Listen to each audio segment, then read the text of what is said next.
What up, y'all? We back to another episode, the Past Journey, Present Progression Podcast.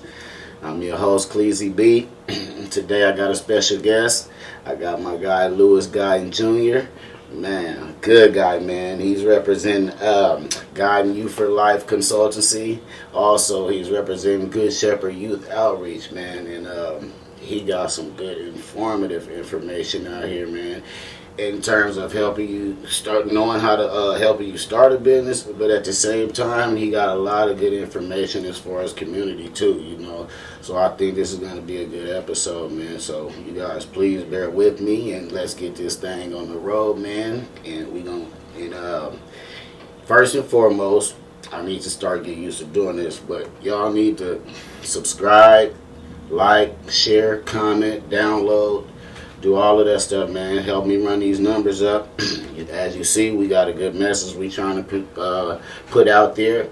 You know, we trying to see some people see the other side of life, if you will, by help guiding them to get started, you know, as far as a career go or in a business. And with that being said, man, please help me welcome my guy Lewis, man, to the platform. What's up, man? Man, my guy. Good to see you, bro. Man, thank you, on man. this side, brother. Man, I'm honored to have you here, man. You know, because I know you're a knowledgeable guy, you know what I'm saying? I try to be. And then I know you're a good person, you know what I'm saying? So you ain't going to put no information out there that can't nobody use, and that ain't right. That's how we get out, man. Man, so it's all about the brand, character, integrity, and being real. Yeah, man. So I'm happy to have you here, man. Thanks, man, for having me, man. Yeah, man. So how everything been, man? Like, how COVID been treating you? How you been evading that, man? Man, you know, for me, man, I think for me personally, the pandemic really helped me to see kind of some personal things for what I need to deal with as far as the personal brand. Mm-hmm. So it helped me to slow down, relax a little bit, deal with some personal issues and different things that actually going to help me to really pivot to the next level. Right. I seen the pandemic, man, really help people to kind of look at what they want to do with their life. Mm-hmm. And if we talk about business, I think a lot of folks really say, you know what, it's really time for me to do something. Because if we think about it, 10 years is a decade. Mm-hmm. So we pretty much are going into the third decade. Yeah. So really, what you do now is going to basically launch what you're going to do for the next decade. Yeah. So that's pretty much what the pandemic did for me, man. I like that perspective. Yeah, too. that's what it did. That was hard, man. Yeah, it was hard. Yeah, man. I kind of second that though, because you know, like you said, you know, the pandemic, we sitting in the house, you know, income done slowed down for a lot of people. So a lot of people had to go to the creative ones who went to the drawing board, and you know, they came out with a lot of plans and stuff. And I see a lot of people that started a business, created some type of little entrepreneur venture. Yep. And it kind of helped inspire me too. Yes, you know man. what I mean? That's what it did. I was one of those people like that. They didn't slow down. What's going on? Because it took us out of being an employee to become an employer. Mm-hmm. Because when you're working for other people, and then when the pandemic hit, it was like, well, man, I can't make money with these folks, so I got to make money for myself. So it really just got us off our procrastination. Mm-hmm. That's what it did. Bro, that's crazy that you used that word, because that's exactly what it was. And for me, to be honest with you, I didn't even want to apply that word to me because I didn't want to admit to be procrastinating. Come on, man. But when you're forced to step outside of your normal, you know what I'm saying, you have to, well, I would think you would have to just reevaluate things. Most definitely. You know what I'm saying? Yeah. Be like, oh man, yeah, I was procrastinating in life. Exactly. That's what we do. And even when you say procrastination, even as a man, I'll say a black man, sometimes it's hard for us to honestly say that, right? Sometimes I can procrastinate. But when you think about it, the pandemic also helped me to see, me personally, to see what are those things that I could do better in, right? To actually go to the next level. So pandemic helped us, but it also messed up our so-called disciplines we had.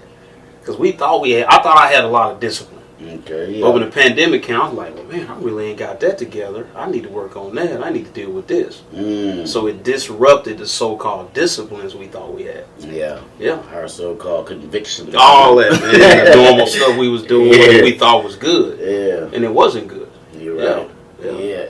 It's crazy when you step in, you like I said, man, you you're forced to look at yourself objectively. Yeah. And for some people that could be uncomfortable, but for some they embrace it and learn and Yeah. move like we have. You have to. You gotta look at yourself, embrace it, and say, "Hey, man, I'm uncomfortable with this. I know what I need to do for the next 10 years. So now it's time to move and do what I need to do." That's hard. Man. Yeah, it's hard. It's hard, man. Yeah. Bro, all right, man. Look, damn. See, I can feel where this interview finna go, man. which is a good, positive way, right? So, in order for it to keep going that way, I want you to start off and tell the people where you from, where you was born and raised at. Oh man, I'm from Shreveport, Louisiana, man, and that's where it all started for me. A lot of people don't know.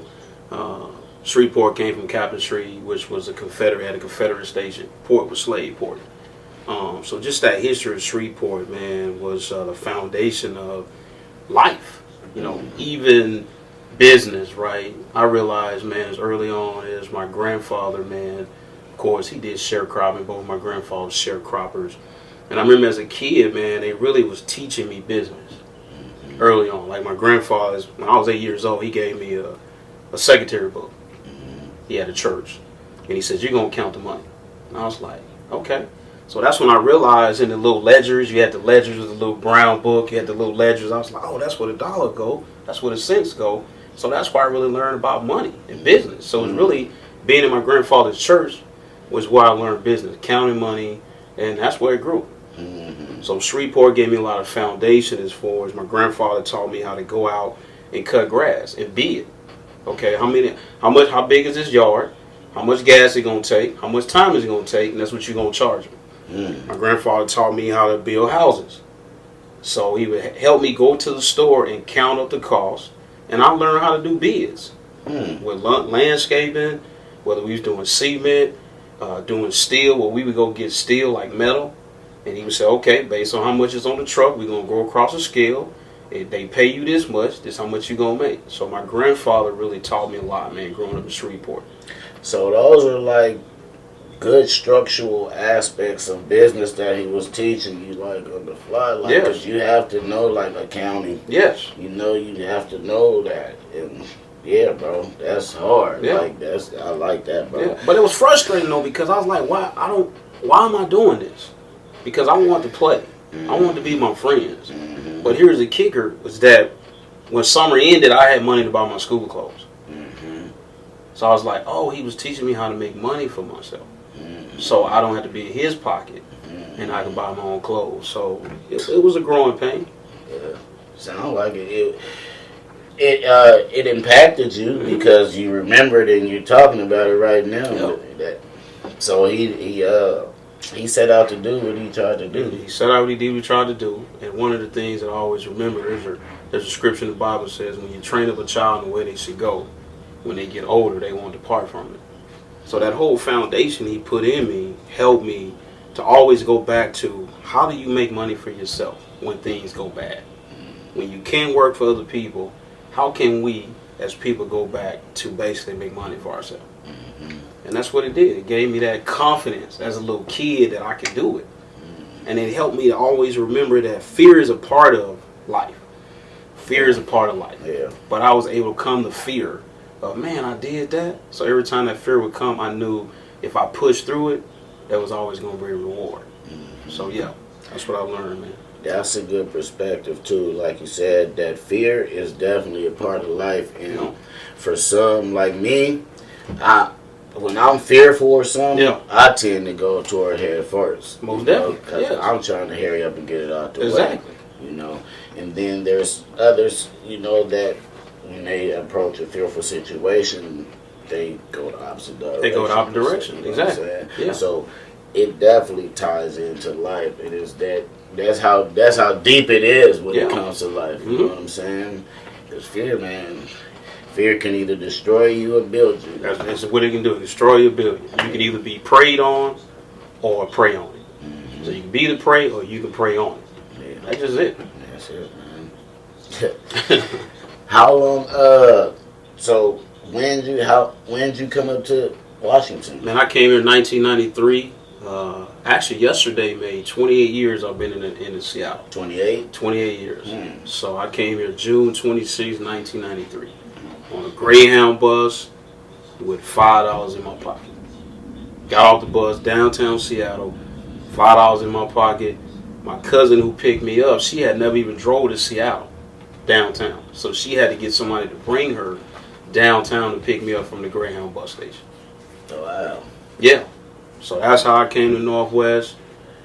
Young man, came here, and I came here to make money, get a job. Opportunities, man. Everybody talking about Seattle, and you get a good job up here. You hear, people coming back from the South. Because, the Great Migration is how a lot of blacks got to the Northwest anyway. The Great Migration, blacks went west, went up through Oregon, and came to Washington. So that's how I got here, man. 1993, June 26th. Just coming up here looking for opportunities, man. You're trying to escape, man. We know the South, man. Louisiana has, I believe, 10 prisons. 10 state prisons. Word? Yes, 10 prisons. And when you look at the data today, Louisiana is about, I think, 46%, 40, maybe 50% males make up the population. The prison system makes up about 76%. So you're trying to escape this whole, what people talk about, prison industrial complex, right? So you're trying to get out of that. You're trying to get opportunity. You're trying to get somewhere where you can sustain and thrive. However, you come to the Northwest and the same thing. It's the dirty grind. You got to get your grind on. You got to navigate. You got to figure out what you're going to do. So, yeah. What was a couple, just give me like an example of a couple of things you was trying to escape coming from Louisiana? Well, man, I ain't gonna lie, man. I grew up a church boy. All of us, man, we went to church. Man. Yeah. Occasion Bible school, Wednesday night. We was at church all day. Yeah, too much church. We had a lot of church. We did church, man. It was church, right? But I think, man, 1980, man, the crack epidemic hit. And it hit the South, man. You got 4 major drug cartels. You got the Mexicans. You got the Jamaicans. You got the Cubans, the Haitians, the Gulf of Mexico. Before you know it, man, you trying to, that became the bigger employer. As a young man, you seeing, okay, here's money. However, I was trying to really escape that. And it was like, man, I know better. I'll be honest. I knew better. I knew the things I was doing was going against what I was taught. So me getting out of Louisiana was opportunity to really make a change. And that's why I came here. I had to get out. Man. That's interesting. You say that, like, that you were conscious and aware of, the effects that came with the things that you were doing. Yes. And in our neighborhoods, it's like, I think I ain't gonna say most of us, but a lot of us are aware of that. You know what I'm saying? But it's just that environment is like, yes. It's poverty. What are we gonna do? Exactly. And I used to use my environment for an excuse. But then I took a new perspective on that, which is a whole different story. But I can see, like, how it correlates. Like, everybody a lot of people be aware of that, man. But that environment is just it's toxic. It's real. It's cancer. It's real, man. It weighs on you. It weighs on you. And it's generational. It's generational. It's called generational historical patterns. Learned behavior. That has just been passed on. You're seeing what other people do, and it becomes what you think is a belief system. Yeah. And sometimes I had to challenge some of those beliefs. As far as what I was learning, like, is that really true?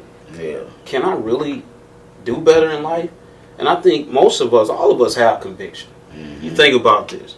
All of us, when we got in trouble, we always heard that small voice say, you ain't supposed to do that. Why you going over there? Don't go over there. And it's just, we would override it. Because like you say, environments, peer pressure, your friends, you trying to impress people. You don't want to feel like you weak. I think one of the biggest things was that I was a smart kid. I remember being in enrichment classes in high school, and I remember getting out of enrichment classes to get in basic classes.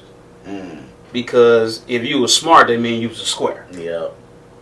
Right? Being smart mean you was a square. So you don't want them labels of, man, you a square, you going to school, you want to make straight A's. So all of that pressure end up pushing you down the wrong own path. And that's just one example Yes. of misconception that we grew up to believe. You Yeah. know what I'm saying? That's just one example. One example. That's crazy. I mean, think about being a man. Right? All of us live in this man box. Right? And sometimes, man, being in a man box is like, at some point when you're in the box too long, you're going to become frustrated. Because what is a man? I'm still discovering what a man is. Right. Every day. Because everyone says this is a man. And even like that perspective, what's a man? Like we were talking about off camera, and we're going to keep that point, what you were saying. Yeah. We were talking about off camera, how people, like, how do we say that? How do we say it, bro? Man, I'll have to come back to it, man. But it was something right along the lines of what you were saying, and it was good as example, man. But we'll come back to Gotcha. it. Yeah. Being that man, it's tough, man. Discovering that every day. Yeah. Oh, yeah. That's why I was saying how we change every day as people, right? Yes. You know Evolving. what I'm saying? So, to your point of like, what is a man? I feel like, as we live, as we experience, I think that definition is good. It can change for some of us depending on our experiences. Depending on your experience, we evolving, we growing, we developing. You going through this mental thing. Yes. That's crazy. We forever learning. Yeah. We forever learning about what is it being humane. Not man, but humane. What is humane? Right?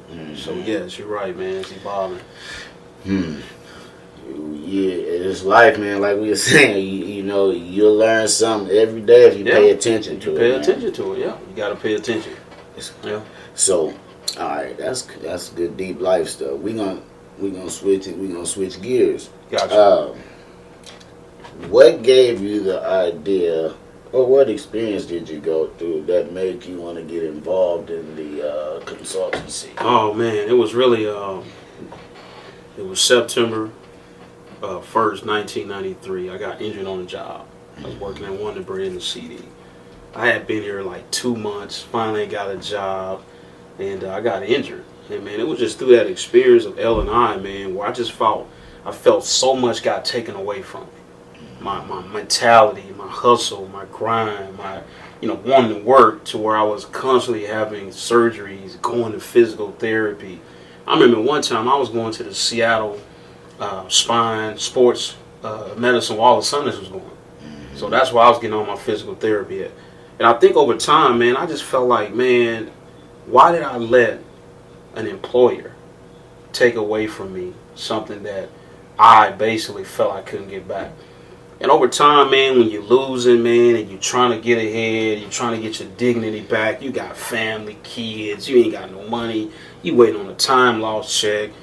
I was on welfare, getting food stamps. I remember going down on Othello to the window, right, and having to fill out, remember we used to have to fill out a little paper, and you sit in the line, they call your name, and you sign off for your little check, get your little stamps. I remember that, man, and it just got to a point, man, where I realized, man, that I needed to find a way, man, to make money. Because I was tired the other way. Right? By this time, it was a spiritual awakening. I had the spiritual awakening, man, 99. I really started, getting involved in a great, healthy relationship.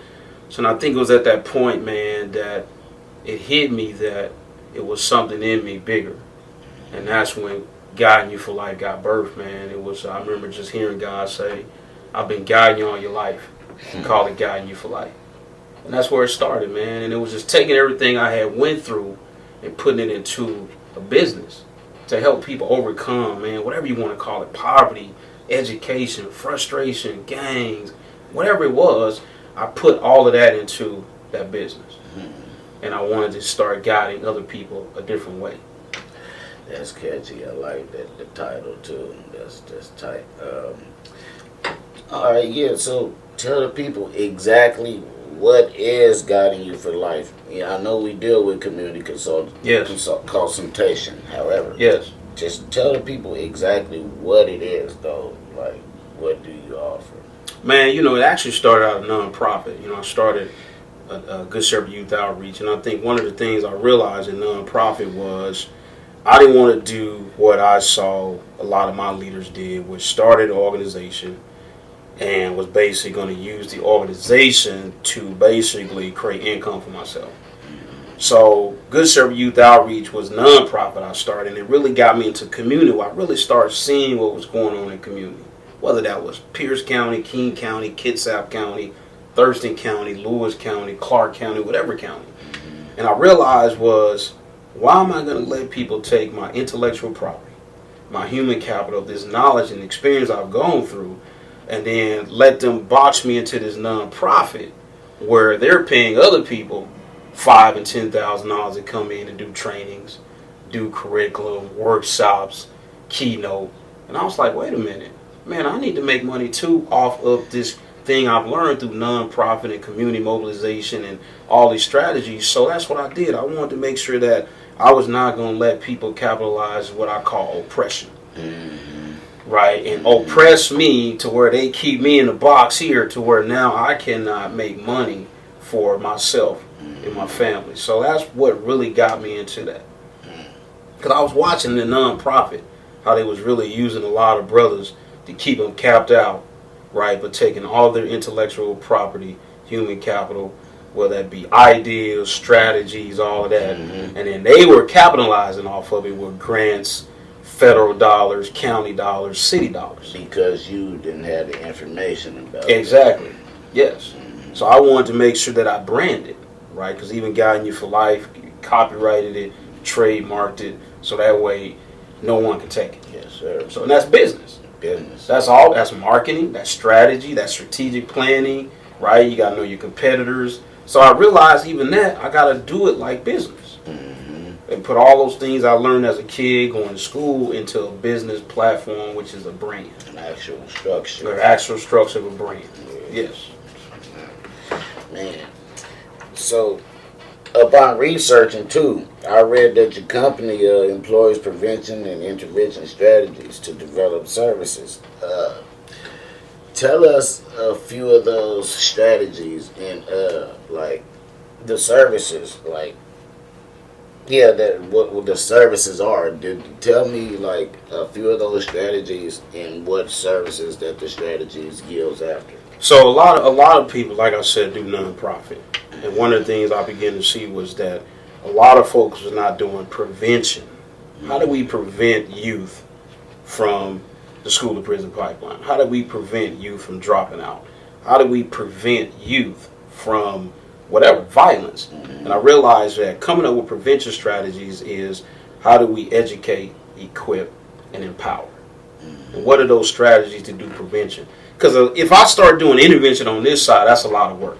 And intervention, we do need to do intervention, but it was really coming up with what are those prevention strategies. One of them is really mental, right? We know that as young men, you and I as brothers, if we have positive males and adults in our lives to mentor and help us, that's going to help us with prevention, and it's going to intervene on our behalf to help us basically get back on the right path. True. So a lot of those strategies helping people understand how do you serve your community, what are the prevention and intervention strategies for this community. So what does this community need? Yeah, because each community different, right? Each community is different. Each community is different, and you got to know that community, which is really knowing those families, knowing those youth, and knowing the infrastructures of that community, whether it be city, county, whatever it is, so you can put the right prevention and intervention strategies that fits the needs of those people. Yes. Yeah, that sounds like and talent to actually knowing how to allocate. Yes. You know what I'm saying? Because you can put you can't send a mechanic to go plumber your toilet. No, because he's a mechanic. He don't do plumbing. Yeah. And I think that was one of the things when I really challenged was the greatest assets are in the community, which are the people that live there. And really, how do you build them up? Those folks that live there. A lot of times I've seen, organizations or funders will come in and they feel like they had the answer. No, the answer's in the community. Right. You had those individuals there that had, like we talking about, innovative strategies. They just needed the resource, which is the business strategy. So a lot of times I spend time building capacity. It's called capacity building. I love doing capacity building. Capacity building? Capacity building. Capacity building is, and it's come from a term I love to say, Kofa bird, right? Which is our African heritage, right? say Covert Bird is going forward, but not forgetting where I come from, looking back. I have to build capacity in myself so I can build capacity in others. In other words, right now is that offline me, you were talking about some of the things that you wanted to do. That's called capacity building. Hey, Cliff, have you thought about doing this? Have you thought about leveraging this? So we build capacity in others, they can sustain their communities. I come in as a consultant or whatever you want to call me, and I want to build capacity in you. I don't live here. You stay here. So I want to build capacity in you so that you can do the work here. And I support you. Sort of like investing in that person. It's like investing in that person, which that's what we're supposed to do. True. Yeah. Definitely correct about that. Yes. That'll better us as a people. We invest in each other. Come more. on, man. It's all about investing in others. Yeah, a lot of us, and it's a fine line too, because we invest we think we're investing in a person, but a lot of times we actually invest in the idea of that person. Exactly. So it's a fine line between that, but you can only know that like by you studying that person. Exactly. You know what I'm saying? Which is really helping individuals to know their why. I got to know my why. So even as a person, when someone says, man, I want to start a business, why you want to do this? What's your motive? Right. Well, I just want to, why? Like, why you want to do this? And when you know your why, in other words, that's your design, that's your passion, that's your sweet spot. And you won't get tired of it. Like, for instance, you love doing this podcast because you love it. You get some out of this every time you do it, right? So, yes, that's your sweet spot. That's your why. So when people know their why, that's how you sustain it. Because then you can continue to grow, build, be innovative, and get the resources. You guys hear that? Try to figure out your why. Yes, your why. Trying to figure out your why is really important. Yes. Because, we have elder people, we have younger people. Yeah. But not, knowing your why is really important because, you'll have a better idea of your trajectory of where you're going in life if you know your why. Yeah. You know what I mean? Yeah. Or if you don't, and honestly, and like we just stated, as people we grow and change every day. Yes. So you have to stay aware and conscious of your why too, though. Because you might decide to be like, something else. Exactly. You know what I mean? So. Which you could start competing, right, for something because you're getting outside of your why, which means you start compromising. Yeah. So even if you're saying this is my brand, I want to do this type of business, knowing your why keeps you from compromising and basically competing and conforming to something that has nothing to do with what you started doing. Yeah. Now you mad and upset, talking about it's because of this. No, it's because you got away from your why, Lou. So really knowing your why helps you to stay in your lane. Yeah, that's hard. It's hard, yeah. It's hard. So, I think I did a little research. On the growth youth. What was it? The CY. Man, I got it because I'm not good with the acronyms, man. GSYO? GSYO. Yeah, Good Service Youth Outreach, our brothers about business. Yeah. Yeah. So I was doing some research on that page, right? And the perspective you said on the fundamental component of success. Yeah. You were saying providing culturally relevant, engaging, and accessible training and development opportunities. Can you expound a little bit upon the examples of those things? You know what I'm saying? Can you give me like an example of culturally relevant? Okay. Engaging. You know what I mean? So right now they're using this word called BIPOC. BIPOC. BIPOC. BIPOC. Okay. Black Indigenous People of Color. Okay. Now back in the days they used to say people of color, which represented black. Okay. Now we go into this thing called BIPOC. Black Indigenous People of Color. So one of the ways I look at culturally relevant is basically if you're working with a black community or a black business owner, do you understand the black thinking? Do you understand how black people think? How black people move? Which is key. So that's a way of culturally relevant. I need to know the culture and knowing the person I'm dealing with. right? So we black men, if you're going to work with a black person, you need to understand the blackness and the culture and how we do things, how we think, how we communicate, how we respond. And that's being culturally relevant, especially when you look at the state of Washington. The state of Washington is about 80% white. Yeah. It's 80% white, right? So a lot of the conversations or the strategies that comes from white mainstream culture. And I'm not against whites, but I'm just saying that we're going to be culturally relevant. We talking about equity, inclusion, all these big words you're talking about. We got to be what I call culturally responsive. Right. Culturally responsive to know if I'm dealing with someone of color, black, brown, I got to be culturally responsive to know things that I may say from this lens could impact what they're trying to do. So that's just what it is. Really changing the narrative. Yeah. There's a term now called critical race theory. Critical race theory, which is a big thing that a lot of people don't really like because it's really talking about the counter narrative. Really, we don't need people telling our stories. Right. I can tell my own story. Right. I don't need you telling me how I'm thinking. I don't need you telling me how I'm feeling. I don't need you telling me I'm upset. I don't need you to identify when I'm mad. Everybody gets angry. It's just not black. Everyone gets angry. It's an emotion. It's a feeling. Right. So I don't need you to identify what I'm dealing with when you don't really know me and know my culture. So those are kind of some of the examples. It's really having real, authentic conversation. Yeah, this is real authentic conversation because, and a lot of people shy away from these type of conversations, because they don't want to ruffle the wrong feathers. Exactly. They don't want to be perceived a certain way by certain people. Yeah. And I feel like, me personally, that's an unhealthy way to be living. You know what I'm saying? It is unhealthy. I mean, we all walk outside with a mask on to a degree every day. Most definitely. But there's a certain level of it too. When you have to compromise who you are as a person. Exactly. I feel like that's when that can become unhealthy. You know what I mean? Your best friend, y'all had conflicts, right? Mm-hmm. Conflict gonna happen. Yeah. So I know if me and you having some disagreement, at some point, where can we dialogue and continue to have the conversation so we can get on the same page?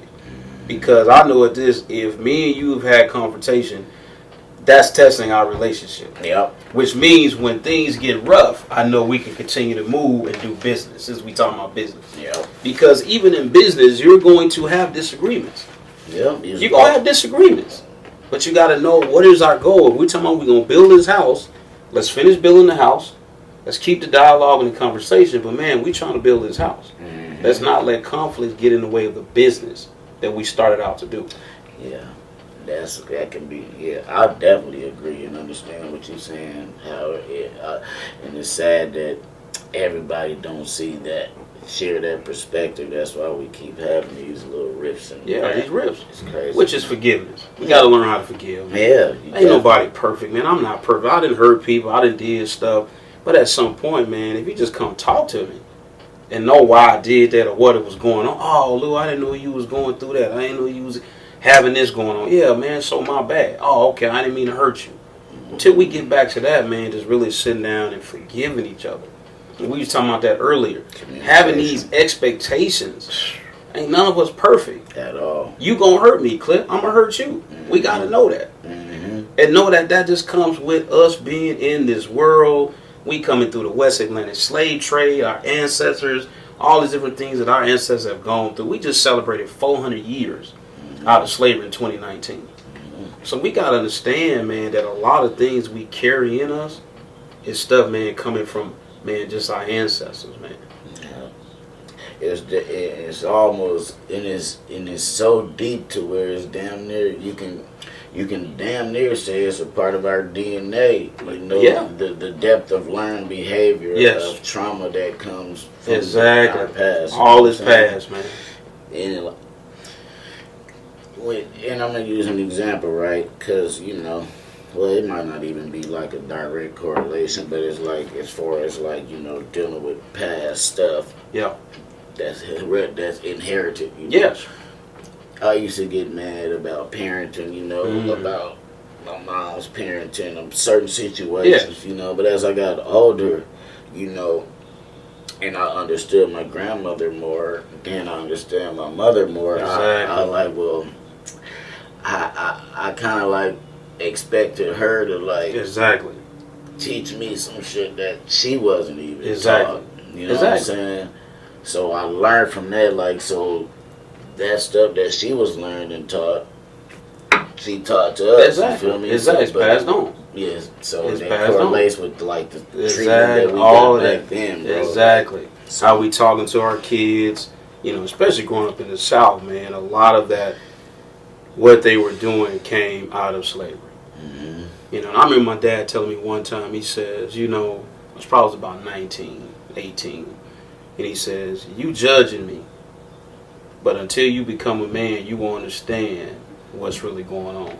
And I think when I turned about 25, 26, I called my dad and said, "Dad, I get it." Mm-hmm. He said, "Son, you got to understand the man." So you're right. My dad was not giving love. Mm-hmm. My mom was not giving love, right? My grandma was not giving that love. Now, love was given, right? But I'm talking about not the way you want exactly. It. So you have to realize that I tell my kids, all my kids, you got to understand is that a lot of things that was passed down is learned behaviors that we're just basically doing based on what we were taught. Mm-hmm. But we got to know at some point, man, you have to, what I call, break. You have to be one that wants to be a history maker and a curse breaker. One first to do history maker and a curse breaker. Man, now you guys can listen to that quote right there and apply that to your life. A history maker and a curse breaker.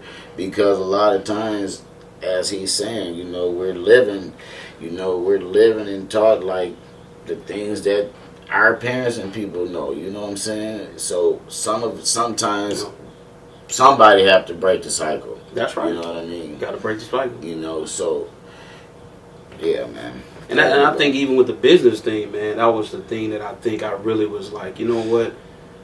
I want to be the first, a pioneer, to show my kids, all my kids, that I'm going to fight, I'm going to make these sacrifices for y'all. So that way you can say, you know what, if my dad did that, I can do that. And that's what we want. We just need somebody to be the first. Mm-hmm. To do something that's never been done, go against all the norms of what people say you can't do, all of that, and just make it happen. Now, I'm talking about 10 years later, right? Mm-hmm. 11 years later. But I'm saying back then it was like, I'm thinking about the next generation that I'm responsible for. Mm-hmm. That needs to step on my shoulders. And that's what it really was about. And I agree with that sentiment. Yeah, because I'm going to give you an example, like, for me personally, and I ain't even sharing this story to be, like, bragging or wanting no applause or nothing like that, but, like, you remember when we were going to school? Yeah, exactly. Like, I'm the first person on my grandma, my mom's mom, I'm the first person on her side of the family to get a college degree, bro. The first. But I knew that going into it, though. Yeah. So that was kind of like my motivation. I had a little cliff around that time. Exactly. He's like, he's old and he's going to school. So when we're doing our homework together. Exactly. But I knew that going into it, and I wanted to be that curse changer. Exactly. You know what I mean? Exactly. So I definitely share that sentiment with you right there, man. Because, like you said, we be one somebody to look an example. Yeah, exactly. You know what I'm saying? Just an example. Like, why should I go to school when you ain't going to school? Mm-hmm. And you think about it, man. I didn't see a lot of people that really went to school, right? Because my dad, man, was just telling me this last week. And my dad now getting to a point now where he's really starting to give me all these stories. I'm like, oh, okay, he never said that. But he told me, he said as early as he was 7 years old, he was working in the field with my granddad. 7? 7 years old. Wow. Picking pecans. Wow. 50 cents a bag. I know what that's like. And he did 50 cents a day so he could make $2.50 a week. $2.50 a week picking pecans. He said when he got to high school, Captain Shreve High School, he said he was so stressed out in high school until he got ulcers. Damn. So my grandma used to have to come pick him up from school. In high school, he was a junior. My dad said he didn't complete. He went to the Marines. And that's where he got his diploma. In the Marines. In the Marines. That's where he finished his high school diploma. But even that, just education sometimes does bring a lot of stress on us because of what's happened in history. Mm-hmm. And so, but pushing through it, man, is always key. But And I tell you, man, a lot of people understand I do better in education when it's kinesthetic, hand on. I like project based learning, where I can see it, use my hands, and I can put it together. Yeah, you one of those. Yeah, I'm one of those. Yeah. Hands on. Hands on. Yeah, I think I'm like that in certain little situations. Yeah. You know, but I'm always willing to learn. Always willing to learn. Yes, always willing to learn. Man, so talking about that, right? Do your company follow like a certain blueprint or like a certain model or anything to deliver your services? Man, here's the deal. I tell people consistency, consistency. Number one. Number two is integrity. Number three is character and accountability. That's the model I follow. Man, you can have a great company, you can have sales, but at the end of the day, if you ain't consistent, if you ain't got no accountability, you don't have integrity, you don't have character, and people don't really know you, it really is irrelevant. And that's just what I follow, man. It's just, at the end of the day, I want people to know that I'm going to be consistent. I'm going to do what I say I'm going to do. You ain't got to worry about me doing nothing funny. Because a lot of times I say this, man, people will sign contracts and don't really know what that means. Right. When you sign a contract, that's a contract. People don't care about, oh, you wasn't feeling good, your employee or your person didn't show up. At the end of the day, you sign a contract, and that is your name. And my granddad always told me, your name is more important than credit. Now, we know that was the old folks back then. Credit is important, but your name is important. You want people to know your name. Yeah. And that's just pretty much what it is, man. I've lived on that. That's always been something that's helped me to be sustainable. It's just people know, man, Lou gonna do the right thing. And that's just it. So that model, it works the way it intended. It works intended to do, because that's what I saw my granddad do. It was like he was always a man of his word. He did what he said he was gonna do. He showed up, and that was it. So, and I'm not saying, now there's a lot of best practices I look at, best practices, I do research. But at the end of the day, me as a person, that's what it all comes back to. That whole foundation of those things. Yep. You touched on your granddad a couple times. Yeah. How was your granddad, man? Man, my granddad's funny, man. They used to tell me that I was a lot like him when I was younger. But my granddaddy, I would really say, man, really taught me how to serve people. Serve people. My granddaddy's house was his business, was his church, was his, I would say, community outreach. My granddad had 2 basketball goals in the backyard where he let the kids come in there who didn't want to be at the park because of what was going on in the park, right? Okay. A lot of activities going on in the park. My granddad lived on 81st, which was 79th Street Park. Right? Actually, in 1988 when we had a riot, if you look it up right now, 1988 we had a riot in Cedar Grove. That's right by my grandparents' house. So my granddad really taught me how to serve people. And that's why I learned it from. I saw how he served people. I saw he cared about people. I even saw how my granddaddy used to take bread down. We lived in Shreveport, but he used to go down to like a shadow in the country and take bread on Sunday to all these kids and families. So I learned a lot from my granddad. Community. Being around community, man. He loved community. He sold in the community. I remember my grandfather passed, man, at his funeral.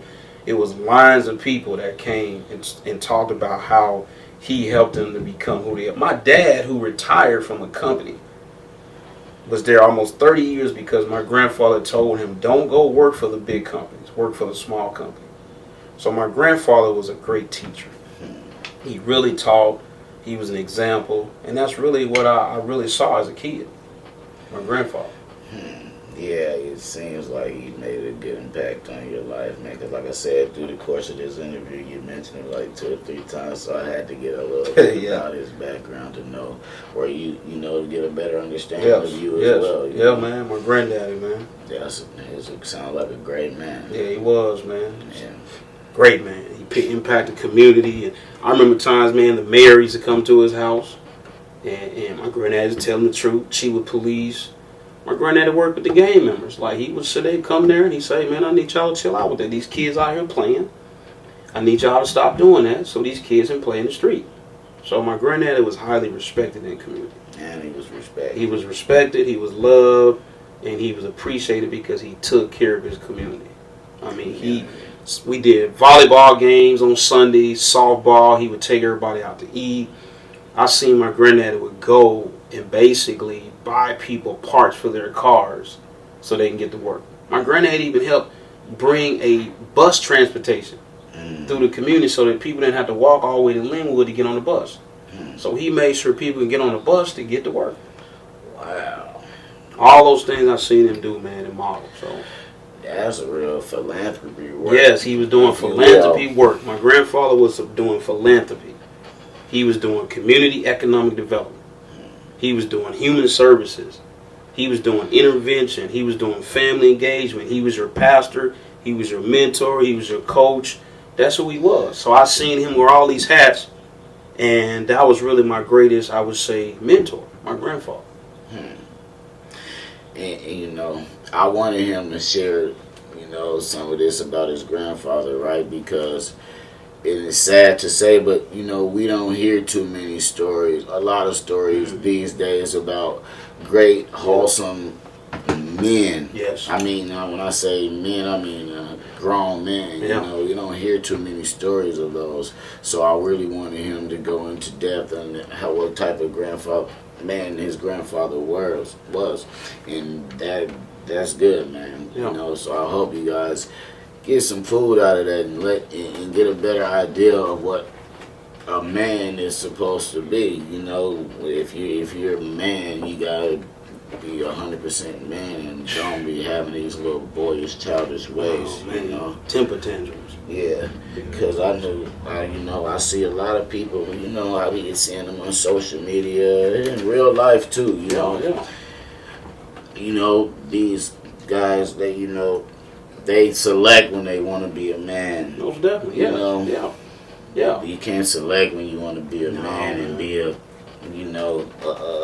hoodlum or whatever else on the back end. You know what I mean? Man, there's so many men, and even speaking of my grandfather, I've seen a lot of men that left the community and moved out of the community. They didn't stay there and work with the young men.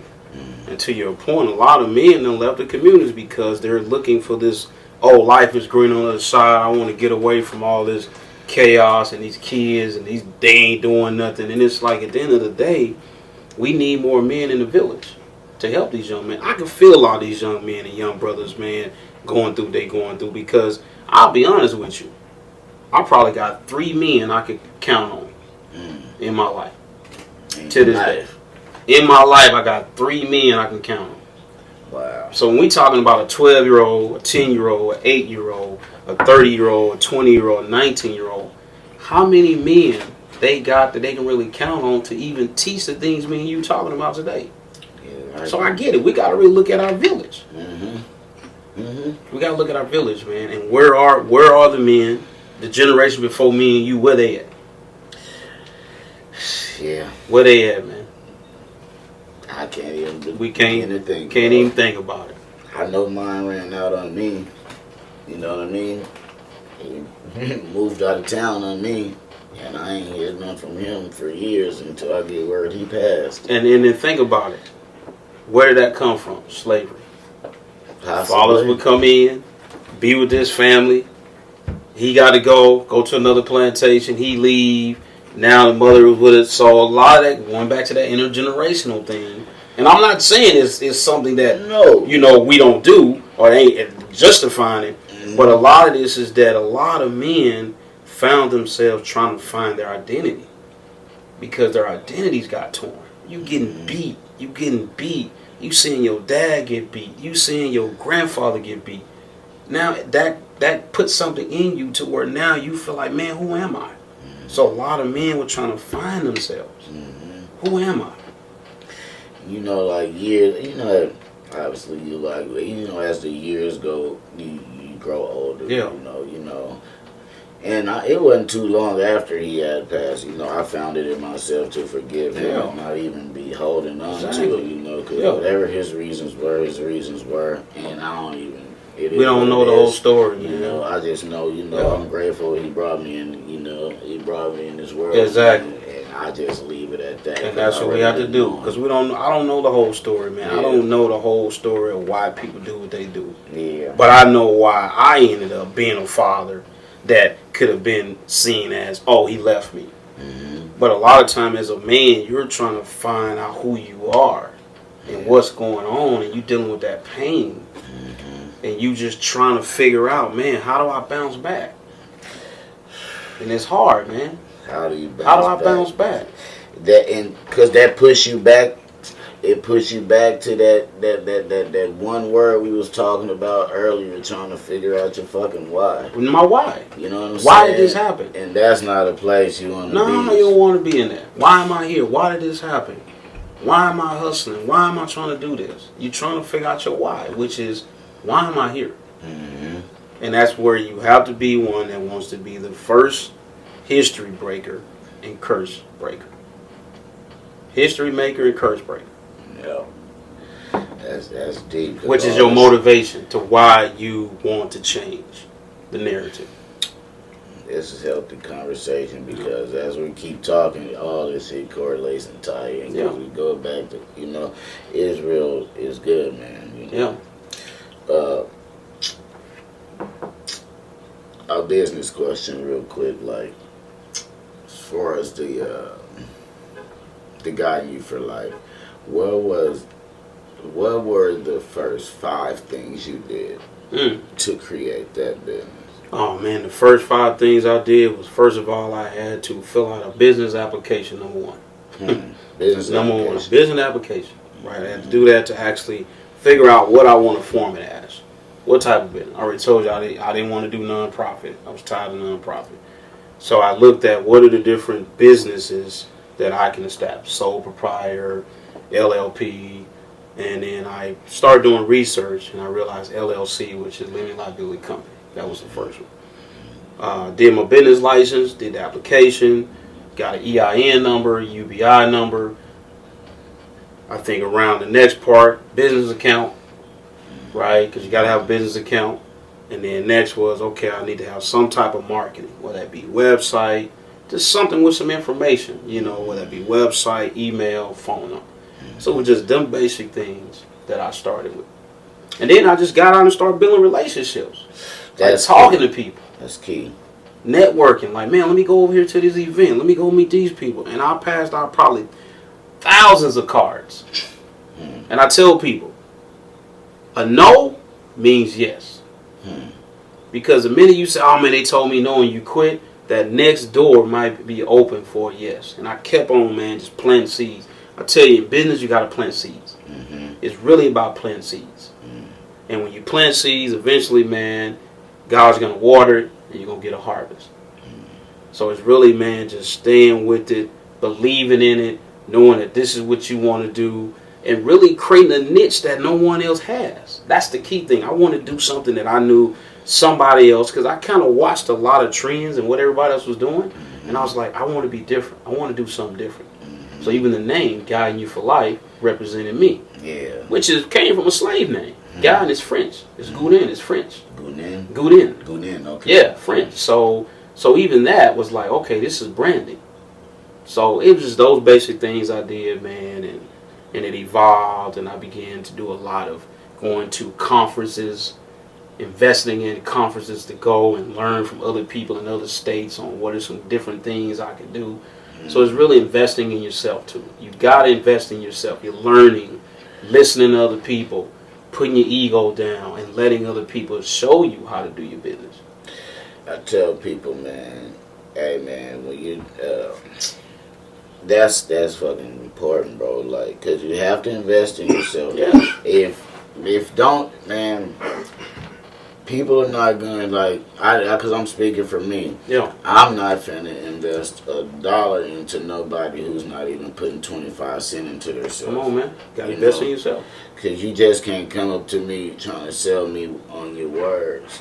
You know what I mean? Exactly. Like, you gotta show me some steps or some progress you done made too. You know what I mean? Exactly. So that's how it is. You gotta be. You can't be scared to invest in yourself, man. Especially like if you the type of person you do the things you like to do things the way you like to do them. Invest in yourself, man. You know, because at the end of the day, the one who runs the show is the one who's cutting the check. Come on now. Not the one with the fancy title. Yeah. You know, your supervisor, your manager. You know, the one who run the show is the one who cutting the check. Yeah. So that's how I'm trying to. You know what I'm saying? I'm trying to cut some checks. Hey, we all trying to cut checks. Yeah, you know what I mean? Yeah. That's the perspective you gotta have, man, when it comes to investing in yourself. And even on that cutting checks is that even when you're doing your business, people want to see that you know how to run your business right. Mm-hmm. That you're doing your payroll taxes. I had to learn all that. What's payroll taxes? What's L&I insurance? Unemployment insurance? You know, all those things are key aspects of when people are cutting a check to your company. They want to know that you're doing everything right with the money. Mm-hmm. So that's a key thing, which speaks to integrity. Like, you want people to know that you're doing right by the money that's in that company. It makes them feel secure. Oh, they feel secure, and they want to do more business with you, right? And sometimes people will test you. You know, they might say, you know what? I remember, man, when I first started, I used to go to Green Hill down in Chehalis, and no contract. I was going down there, man, and they watched me really coming in because my heart was about helping those young men. And eventually, they say, you know what? We want to give you a contract. So sometimes, man, you have to show people that you are serious about your business.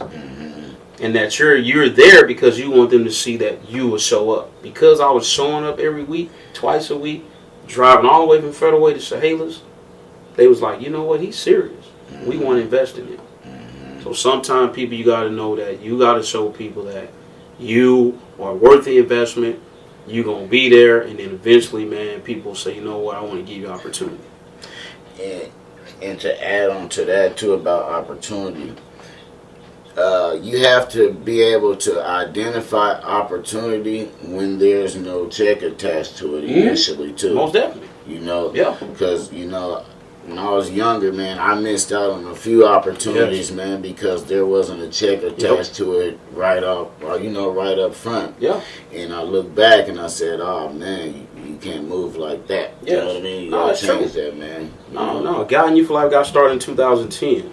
It didn't really evolve into, I would say, a company, really, until about 4 years ago, technically. Right? I'm going to say, like, probably 2015, 2016, because I had to put a lot of time in, because I had a lot of competitors. Yeah. I had people that had been doing it a long time, way before me. So you had to build your reputation. I had to build my reputation and say, I'm here because, you know, not for the money. Because a lot of you, right, people wasn't going to give me no money. And I tell you, a lot of times people not going to give you money out the back. You have to know, okay, they told me no, but maybe I could do it with this, so they can see that I'm really good, and then now I can bid higher to actually get what I want for my service. Nice. So I had to really underbid sometimes just to get in the door, and then over time they said, okay, he really does do a good service.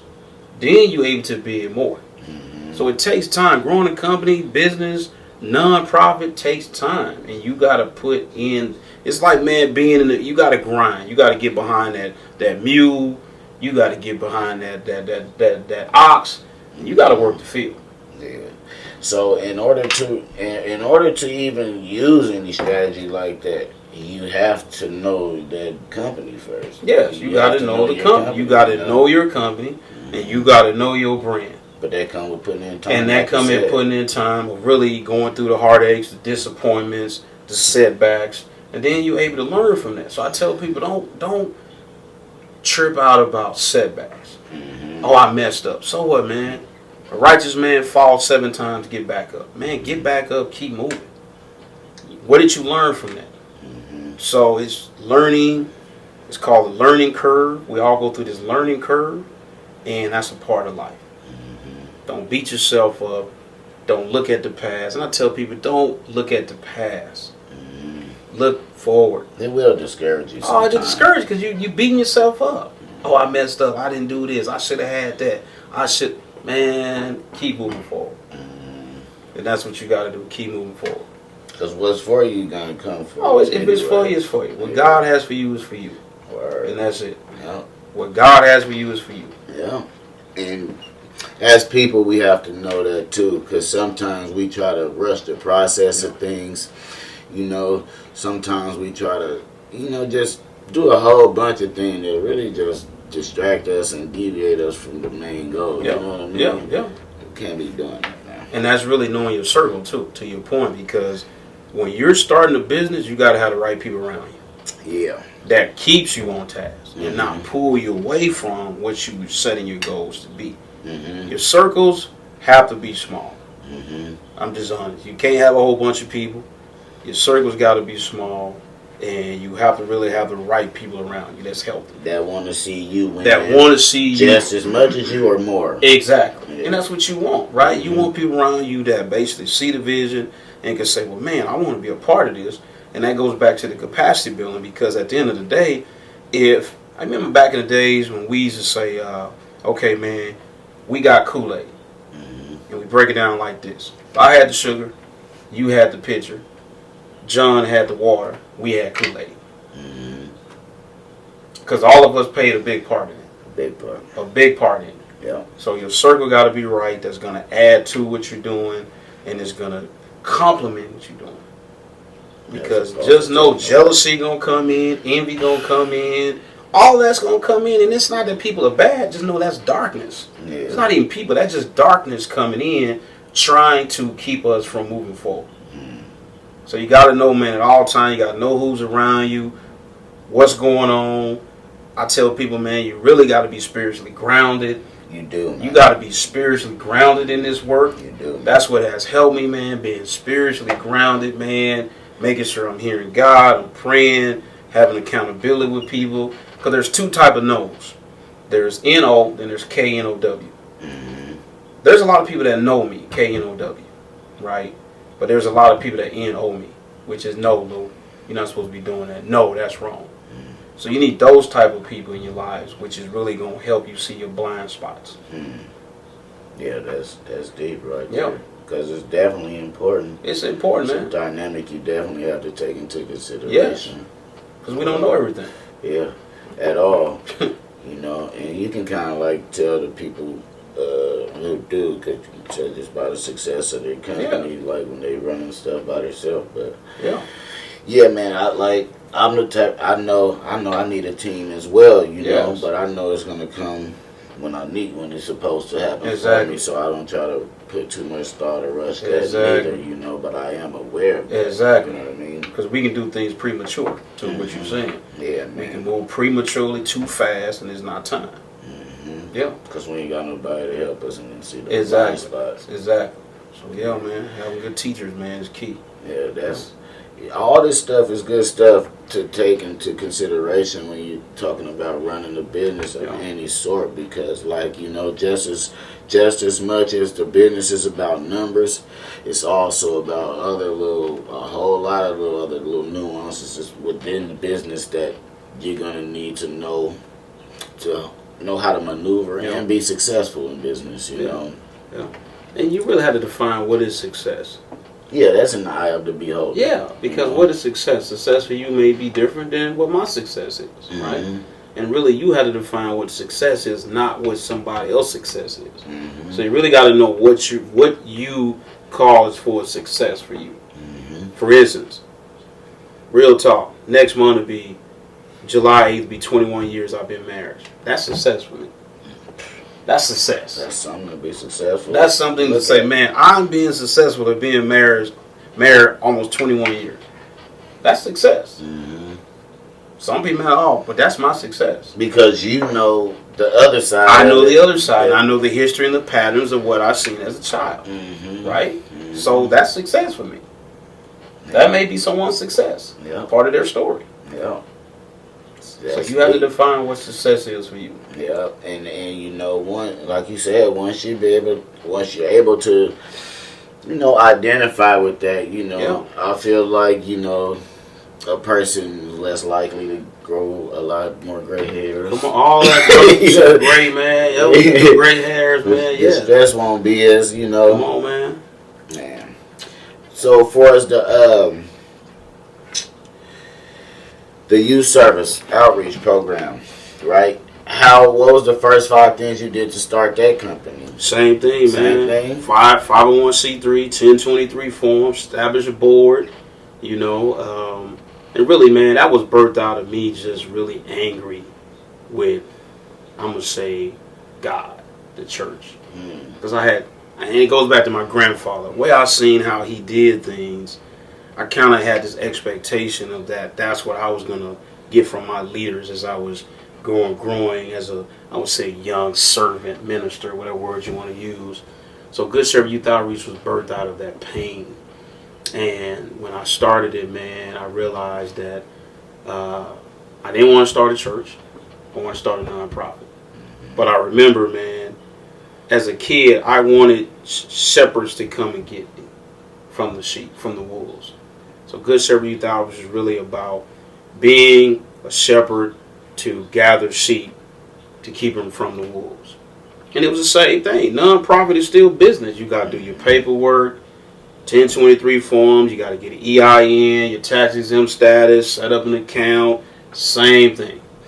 And that's good you said that too, because I think a lot of people they're misinformed about that as well. Yeah, most definitely. When they hear nonprofit, they kind of like categorize that as like not being a business. No, it is a business. So it's good that you specify. Yeah, you still got to pay. Oh, it's nonprofit, tax exempt. But if you have employees, you still have to pay taxes. Nonprofit is, what I love about nonprofit is that, and a lot of people may not, and I tell folks a lot of times, starting a nonprofit is not your company. That's a public entity. You have to do 990s. You got to do your 941s. You got to do your books, all of that stuff. But remember, all the proceeds don't go to individuals. It's for the mission of that nonprofit. See, you're informing me too right now. Now, there are some nonprofits that buy property. There's nonprofits that have endowment funds. There's nonprofits that have millions of dollars. But no one individually can profit from it, like a company, right? You got profit margins, sales. So a nonprofit is still, you pay yourself a salary if you are a staff. You still have operation costs, just like a business. However, no one can gain personally from the nonprofit. In other words, if the nonprofit buys a van, that's not your van. That's the nonprofit van. You can't use it for personal stuff. Oh, on the side, I'm going to run Uber, Amazon. No, that's the nonprofit. Now, if you're doing it for the nonprofit to generate revenue, for the nonprofit to generate operation dollars, it's all legal. Good. So it's just a fine line when you're dealing with the nonprofit, because that's government. That's IRS. Right. So I had to learn a lot about nonprofit, what it was, which really is why I kind of stopped nonprofit when we started in 2008. I stopped around 2011 because there was a lot of things I didn't know, and I had to kind of restructure. Yeah. Man, you sound knowledgeable at this stuff, man. We might have to get you back here on some nonprofit information. Yeah. Just distinguishing the difference between the two. It's a difference, man. Because I feel like that would be beneficial to some viewers too, man, because a lot of people don't know. Like I just said, you know, what I said about the nonprofit, a lot of people just don't know. No, there's a lot of stuff I didn't know. Yeah. You know, I had to learn, and I had to sit down. It goes back to, I had to let people teach me. So it's sometimes you got to know when to stop doing something and when to start doing something. You got to know when to stop and when to start. So yeah, nonprofit, man, I love nonprofit, but it's a lot of competition. Got to compete. Yeah. A lot of competing. I can imagine. Yeah. They put money out there and everybody running. It's almost like a shark. You putting blood in the water and here come the sharks. So they put that money out there, and if it's 10 or 15 nonprofits, it just creates so much competition because everybody needs that money to sustain their 501c3. Now, what's the C3? 501c3 is pretty much a tax exempt status. It's kind of a code they give you through the IRS. Okay. C3, yeah.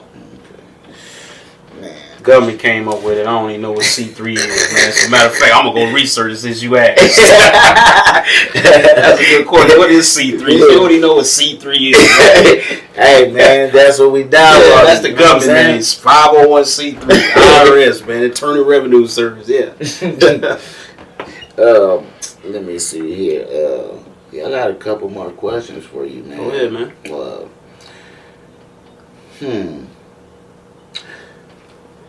So yeah, you guys you offer educational services, school resources, right? Yes.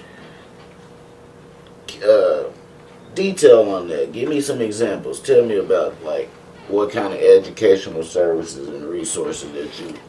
Well, I think one of the biggest impacts of my life was education. Education. And that's what really hit. I remember in second grade they closed down all our black schools. Huh? Yeah, I was in second grade. They shut down all our black schools and they bust us out to the suburbs, the white community. And I was in third grade. That's kind of like when that busing. That whole busing thing and all that, right? And I remember, man, just where it got different because when you going from your community, black, you seeing, the cafeteria lady lives in your community. Mm-hmm. She know you. She know your grandmama. You see the teacher. And then you go to a white community, it was different. Mm-hmm. And that broke me. And it really began to create this trend of, man, you know what? I am stupid. I am uneducated.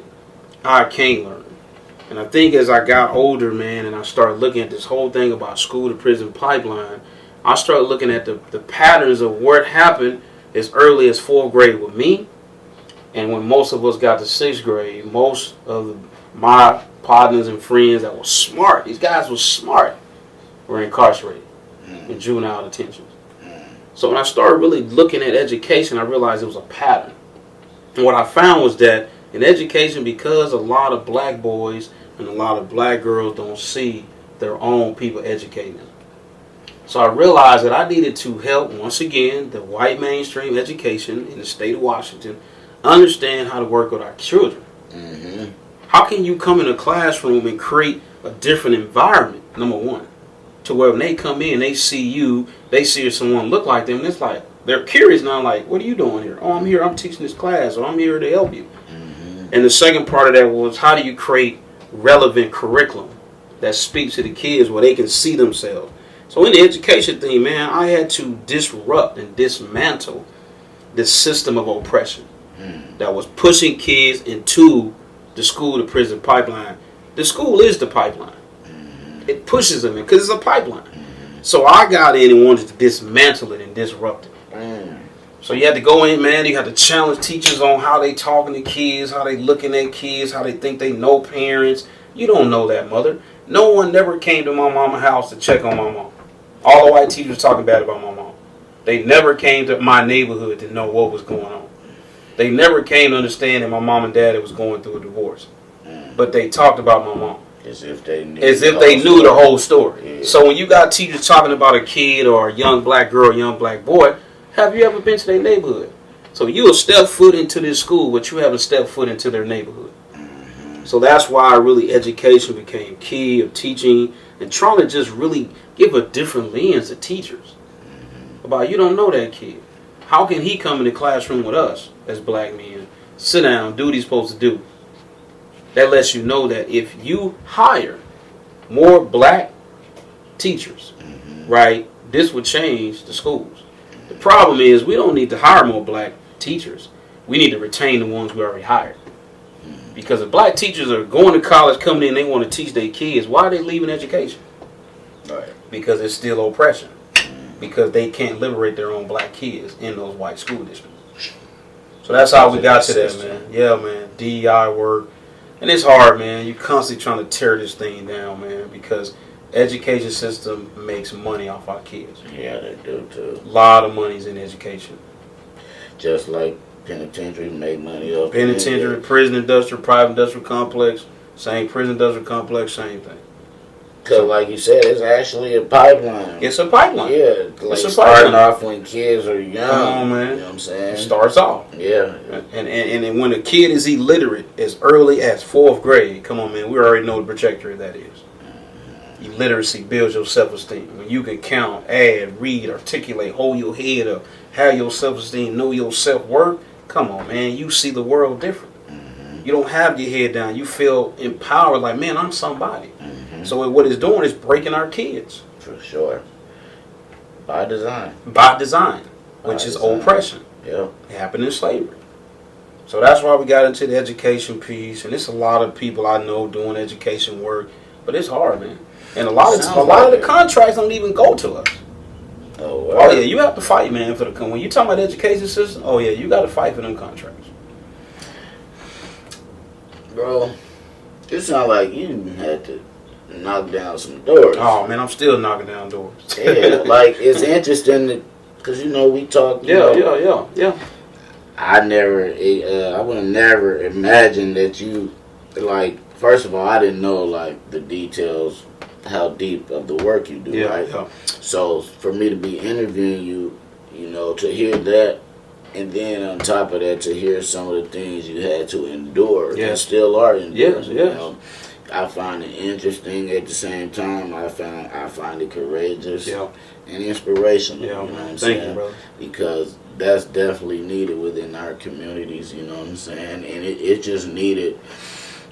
The world just need people like that. Period. Yes, but especially our communities. Come on, because we tend to lack in certain areas, and that being one of them. Yes, man. So, bro, I appreciate you for doing the work you're doing. You know what I mean? Because I feel like, you definitely make a difference. You're making a difference in somebody's life. Hey, man, that's what it's all about, man. I think Martin Luther King said that when he died, his eulogy, man, he says, I don't want you to talk about all the Nobel prizes I want.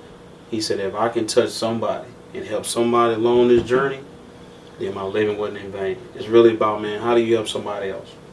How me being there is helping you and encourage you and build you up and say, oh, man, I can do this too. And that's really what it's about. I see my life as just really almost like a sacrifice, man, to help others and say, man, you could do it too. But you got to continue to fight. Yeah. To fight for faith. It's really faith, man. This is a journey of faith. You got to continue to have your faith. You got to continue to believe. You got to continue to know, man, it's going to work. But only when I quit, it's not going to work. Yeah.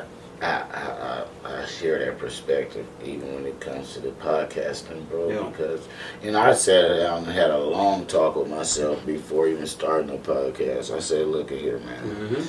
I know this has the potential to be a timely, long journey. Yeah. But at this, I'm gonna do it. Yep. Yep. And I don't anticipate stopping no time soon. Nope. But at the same time, I'm like, I had to adopt that perspective. That's right. As far as it's only gonna fail when you quit doing it. That's it. It's the only way it's gonna fail. When you stop doing it, it's gonna fail. And I like doing it, just like I just like doing it, bro. And as my audience get bigger, I get to having different type of people come on here. I feel like the platform is going to really be able to help change some people's lives, and that's what I keep my eye on, the big picture, so I don't let all the small distractions in the middle distract me or discourage me. No, man, never despise small beginnings. Yeah. What I'm sharing with you now, man, you said it, man. It's been a lot of disappointments, a lot of pain, a lot of frustration, a lot of losses. Sometimes, man, people ain't gonna believe in your vision. But I had to keep going. Yeah, it's crazy because I be I talk to some people, and it's just a conversation about the podcast. Pop up, and I'll share a couple of ideas, and you can just hear people's response and who's for you and who's that's not. just what it is, man. Yeah. So I know what you're saying when it comes to that, man. Man, it's just in us, man. You gotta stay going though. You gotta keep moving, and sometimes that was my motivation. Like, okay, you know what? Good. I don't need to rely on people anyway. I need to rely on God and myself. Right. And that's really what it comes down to. I realized, man, I couldn't rely on people because people are going to fail me. Bro, and I have to honestly know that people will fail you. The close ones too. A lot of times. Oh man, there's always the people around you. Because we already know, man, the enemy always gonna use the people closest to you to try to bring you down because they're the closest to our heart. Right? So I gotta know people gonna fail you. They are people. They're human. Yeah. And I just gotta keep moving and say, all right, man, it's cool. And you have to know who to share your vision with too. Right. You gotta know who to share your vision with. That's the part I'm learning the hard way, because I be hearing them certain responses, how they respond. Yeah. Can't talk You to be me like, no okay, more. all right, all right, cool. We'll talk about this. We'll do this. But sometime business, when you're doing, and I tell people, personal, keep everything personal. Business is business. You can't mix personal with business. Yeah. You can't, man. No. Be out your feelings. Your feelings. Be all in your feelings. You're right. Question. So, like I said, though, the last question, right? You said the educational services or school resources. So, to make sure that I'm clear, a person could they get both of those services, or are they just restricted to get one of those services when they? Oh, so what I do is mainly I build those services into infrastructures of other nonprofits and or the school system. Okay. So what I do is say, okay, school system, you need a in-school mentoring model. So what I do is everything I've learned is I help them to build a intervention prevention strategy in the school. So then I would say, hey, well, you have this nonprofit in the community, right? They know these kids. How about you bring them into the school? I've shown you kind of what you can do. So that's the capacity building. I go in, dismantle, disrupt it, and show them that it works. All along, I'm looking for that Cliff in the community. Say, hey, I know Cliff. He lives in this community. How about we bring Cliff in to do the work? So that's what I do. I go in, dismantle, tear it down, and then so it's sustainable. It's folks that live in that community that know those kids. So it just, I really expose them to, because sometimes people only trust certain people to come in. Right. And as black people, that's when we got to know. It's not about me trying to sustain it. It's about how do I build capacity for somebody else to come in and do it. And not be worrying about, I want the attention, I want the credit. Right. I want those kids to have a sustainable program or something. So that's what I do. So they need additional training. I may come in and do one aspect, and then I'll say, hey, here's this other company or somebody else can come in and do more of this. So that's kind of what I do. That's interesting, bro, because like you said, you're dismantling, you're showing them their hand, but at the same time, you're offering a solution. Yes, to sustain it. Yeah, because I can come in, and this is what I realize is that even as a consultant, I don't want you to keep paying me to keep coming back, to keep doing the same training.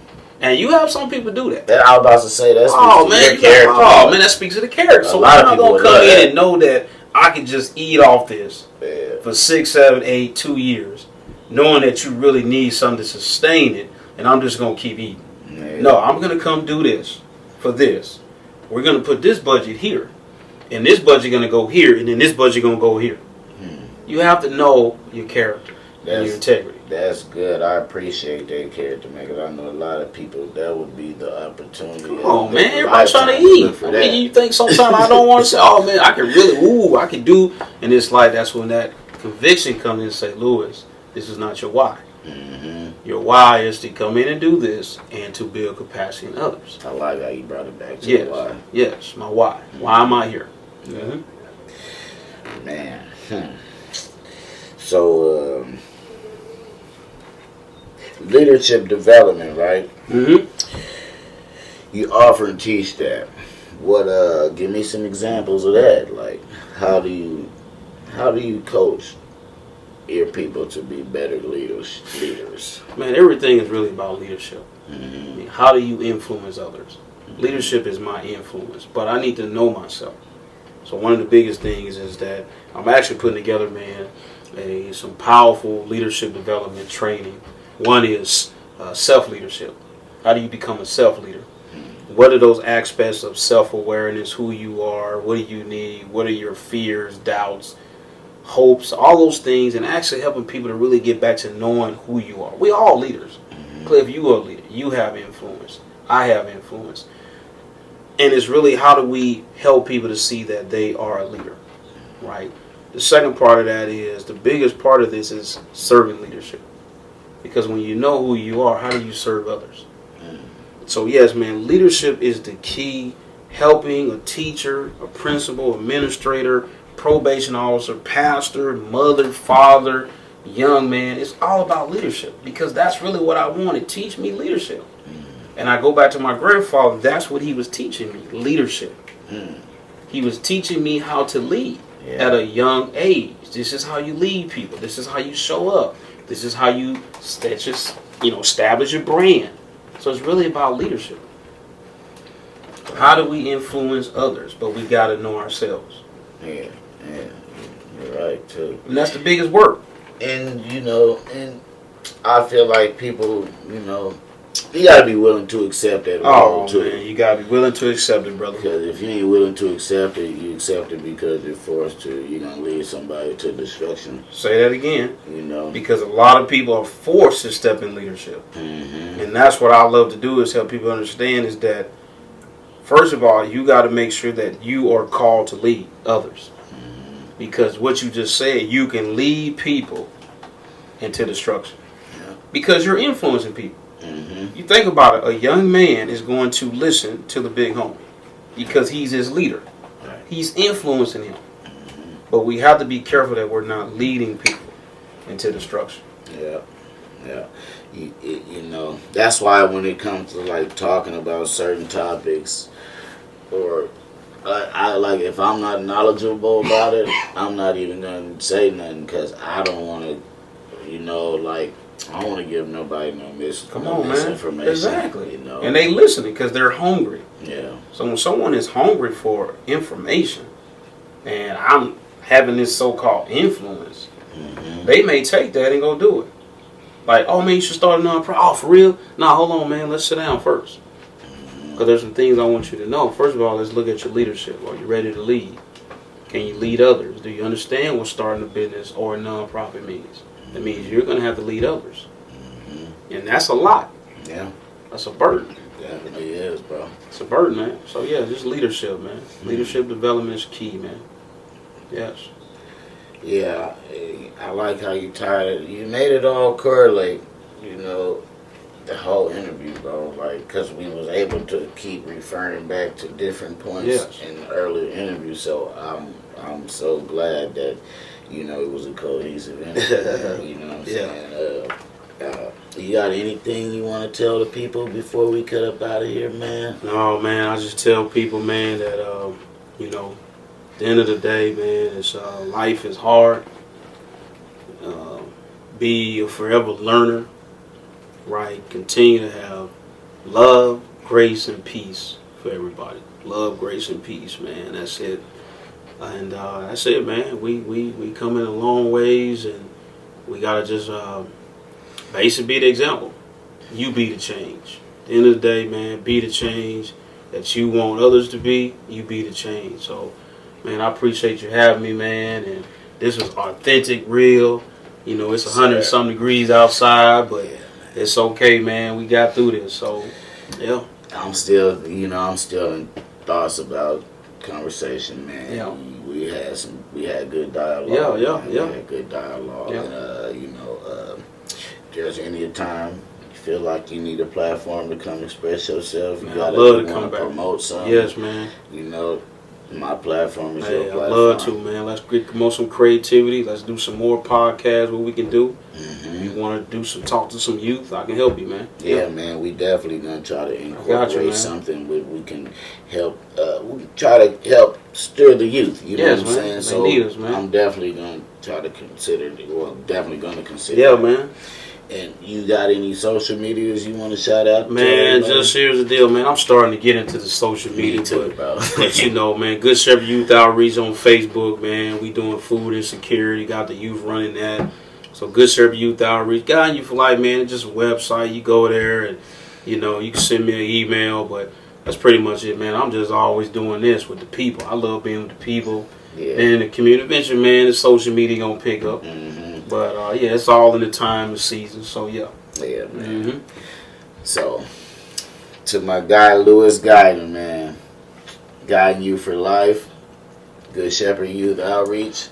He came and he represented for his brands, man. He gave you a lot of good knowledge, a lot of good informative knowledge. He taught you how to start a business that he did, how he started his, and just the substance that he gave us throughout the whole course of the interview, man. It was real good dialogue, man. I'm glad he came through here, man. So with that being said, man, we're gonna close it out, man. It's your boy Cleasy B, my guy Lewis Guiden Jr. Yeah. The Past Journey, Present Progression podcast. Subscribe, like, share, comment, download, all of that if you haven't already. Help me run these numbers up. Till the next episode, you know the slogan. Go get it, come back home with it. We out of here. Peace. To